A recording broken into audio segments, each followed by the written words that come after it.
Terima kasih Anda masih bersama kami. Bagi Anda yang baru saja bergabung, kami hadirkan kembali 3 berita utama hari ini. Kembangkan destinasi wisata baru, sebuah desa di Batang membangun balai desa megah setinggi 8 lantai.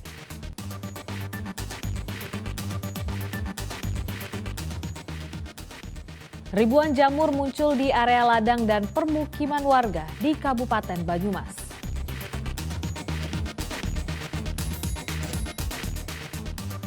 Seorang anak di Cilacap butuh uluran tangan Anda.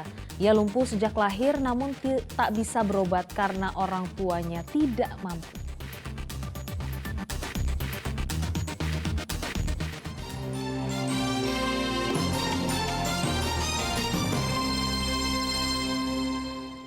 Seorang jemaah haji yang terdata kloter 1 Debarkasi Solo ditinggal di Bandara Kuala Namu untuk mendapatkan perawatan karena mengalami sakit jantung dalam perjalanan pulang.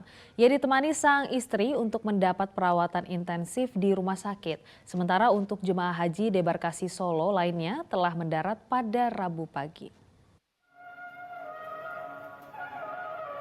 Jemaah haji asal Gerobokan bernama Muhani berusia 75 tahun mendapat perawatan intensif di salah satu rumah sakit di Medan.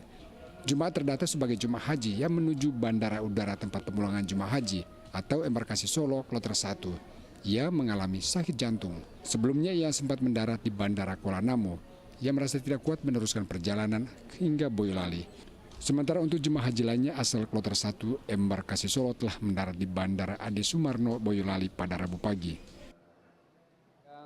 Di Solo ini yang datang 358. 358 itu kebetulan kloter kami satu itu meninggal masih di Madinah karena memang riwayat sakitnya sudah dari sini. Nah, maka itu yang saya sampaikan. Lansia it's okay, tapi harus sehat. Khusus jemaah haji kloter pertama asal Gerobokan saat diberangkatkan ke Tanah Suci sebanyak 360 orang. Meninggal di Arab Saudi satu orang atas nama Suwondo Tamsir berusia 56 tahun. Dan ada 54 orang jemaah masih dirawat di rumah sakit Arab Saudi. Yulianto melaporkan dari Boyolali. Seorang anak usia 8 tahun warga Kabupaten Cilacap menderita kelumpuhan dan lemah tak berdaya sejak lahir. Ia belum mendapatkan pengobatan selama ini karena keterbatasan biaya. Jajang Zidan saat ini dalam kondisi lemah tak berdaya dan hanya bisa tergolek lemah di kasur rumahnya di Desa Datar Dayaluhur, Kabupaten Cilacap. Zidan mengalami lumpuh dari bayi hingga saat ini usianya 8 tahun. Orang tua Zidan, pasangan Dian dan Surtina, merupakan warga kurang mampu.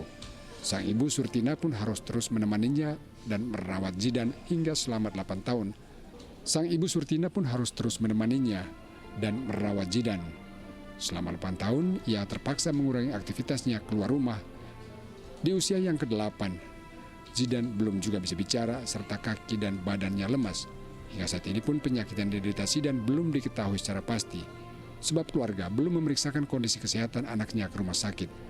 Ayah Zidan, seorang kuli angkut kayu, merasa tak cukup untuk membiayai pengobatan Zidan yang lumpuh. Sementara ini keluarga hanya memberikan Zidan obat-obatan untuk menambah kekuatan tubuh Zidan.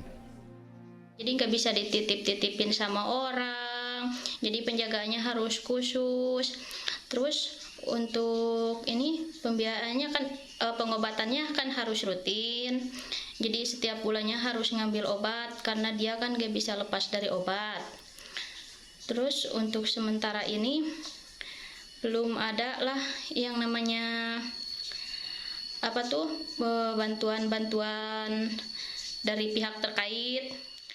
Setelah 8 tahun berlalu, kondisi Zidan baru diketahui oleh Camat Dayaluhur. Mengetahui kondisi warga yang membutuhkan dana pengobatan, pihak camat berupaya akan beri bantuan. Dengan adanya warga masyarakat kita yang membutuhkan fasilitasi bantuan untuk pengobatan terkait dengan sakitnya, kami dari tim kecamatan beserta puskesmas, pemerintah desa, dan juga dari CKSK kecamatan akan mencoba untuk memfasilitasi mengajukan bantuan melalui program-program pemerintah yang ada. Pihak keluarga berharap pemerintah daerah dan pihak terkait dapat membantu pengobatan Zidan, sebab pihak keluarga tak bisa lagi berbuat banyak untuk menyembuhkan Zidan. Mardianto melaporkan dari Cilacap. Belum melunasi denda tunggakan BPJS membuat seorang ibu di Kabupaten Brebes usia melahirkan tertahan di rumah sakit bersama bayinya. Kondisi ini membuat sejumlah warga melakukan iuran untuk membantu pasangan ibu dan anak itu keluar dari rumah sakit. Pasangan Sakim dan Rini kini dapat tersenyum bahagia. Pasangan yang baru saja dikarunia seorang buah hati Rabu kemarin bisa pulang dari rumah sakit Mutiara Bunda, Tanjung, Brebes. Sebelumnya, pasangan asal Kubang Rejo tak boleh pulang usai menjalani persalinan pada Sabtu pekan lalu lantaran masih harus melunasi denda tunggakan BPJS hingga jutaan rupiah. Sementara sang suami mengaku tidak memiliki biaya lagi untuk menutup denda tunggakan agar anak dan istrinya bisa pulang. Tunggakan BPJS lebih dari 3 juta rupiah telah dibayarkan oleh donatur. Terus seneng nggak setelah anaknya boleh pulang? Ya, Seneng nggak anaknya setelah boleh pulang? alhamdulillah. Kedepannya gimana nih untuk urus anaknya? Mudah-mudahan jangan sampai terjadi lah. Terjadi lagi ya? Kerja sehariannya apa? Sabutan. Gak tentu. Ya, Mas. Kepulangan Rini dan bayinya dari rumah sakit sempat menarik perhatian sejumlah pihak yang akhirnya melakukan iuran untuk menyelesaikan tunggakan dan denda BPJS Kesehatan.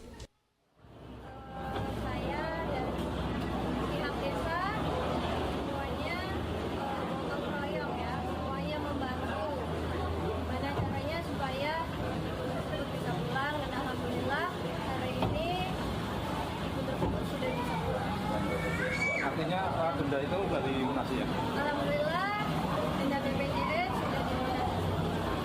Dan juga ini sudah dialihkan ke program PBI. Kemarin ada ibu melahirkan, kemudian belum bisa pulang, ternyata dia kepesertaan BPJS-nya yang semula dia itu mandiri, tapi berhubung enggak, sehingga akhirnya belum bisa membayar. Sebenarnya kalau kaitan dengan aturan bagaimana kepesertaan itu ada diatur oleh BPJS ya di BPJS Keluarga Sakim saat ini juga sudah diganti dari yang semula BPJS Mandiri dengan iuran setiap bulan menjadi BPJS PBI. Disebut sebagai keanggotaan BPJS PBI karena para peserta menerima bantuan iuran dari pemerintah yang iuran bulanannya dibayar juga oleh pemerintah. Sugiartono melaporkan dari Brebes.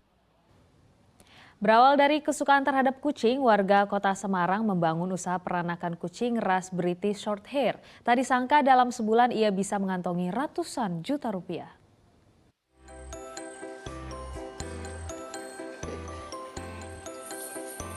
Wah, menggemaskan sekali ya kucing-kucing ini. Nampak sehat dan gembul. Ini adalah kucing jenis British Shorthair yang dikembangbiakan Vivi Kartikasari. Semuanya berawal dari kecintaan Vivi terhadap kucing.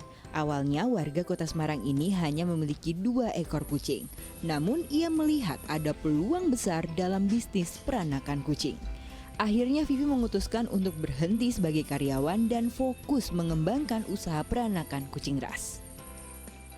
Berawal dari saya seorang karyawan di suatu perusahaan yang akhirnya saya memilih untuk resign setelah 3 tahun berjalan karena saya memiliki hobi bermain dengan kucing ya, dan saya sangat menyukai kucing dan akhirnya alhamdulillah banget nih peranakannya bisa saya lepas adopsi.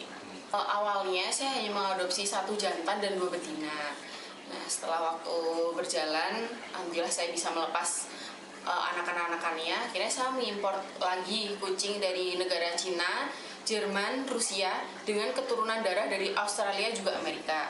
Nah, setelah itu sekarang kucing di rumah ini berjumlah sekitar 30 bersama kitten-kitten. Kucing yang diternak Vivi tak main-main. Selain kualitas rasnya terjamin, kesehatan kucing juga terjaga. Setiap hari kucing dicek kesehatannya, lalu dibersihkan dan diberikan asupan yang cukup. Terakhir diajak bermain. Bahkan kucing-kucing ini diikuti lomba di berbagai kota. Lihat saja, banyak sekali penghargaan yang didapat. Selain itu, Vivi juga menjamin kucingnya telah divaksin lengkap dan bersertifikat. Saat ini Vivi memiliki 30 ekor kucing. Ia menjual seluruh kucingnya via media sosial dengan membuat konten-konten menarik dan lucu. Bahkan pembelinya sampai ke Aceh hingga Gorontalo. Tidak sedikit yang membeli kucing di tempat Vivi karena kualitas dan harganya sesuai. Harga itu lebih karena kualitasnya Mbak Evi lebih karena kualitasnya kan Mbak Evi bagus, harganya juga jauh dibandingkan yang lain sih. Untuk kualitas kayak champion-championnya, turunan championnya gitu, mereka lebih ya di bawah orang-orang yang ada gitu jual gitu. Harga kucing ras British Shorthair tidak main-main. Untuk kucing yang masih anak-anak atau kitten, harganya dimulai dari 25 juta rupiah hingga 35 juta rupiah. Sementara untuk kucing dewasa di atas 50 juta rupiah.